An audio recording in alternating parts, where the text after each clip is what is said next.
देखिराख्नु भएको छ आज कति चिसो छ। आज माघको 23 गते चिसो भएर माघको 23 गते आज यति चिसो छ नि तपाईँ मेरो ब्याकग्राउन्डमा त्यो हुसु लागेको देख्न सक्नुहुन्छ।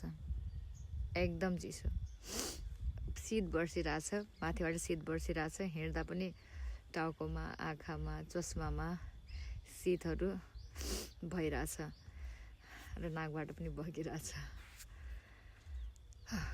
यति चिसो छ कि काम गर्न पनि गाह्रो भइरहेछ। अब कसरी काम गर्ने, जे छुँदा पनि शीतै शीत। अहिले उखु काट्ने सिजन चलिरहेछ र तोरी काट्ने सिजन चलिरहेछ। केही गर्न सक्ने अवस्था छैन, किनभने सबै उखु पनि शीतै शीतले भरिएको छ, तोरी पनि शीतै शीतले भरिएको छ।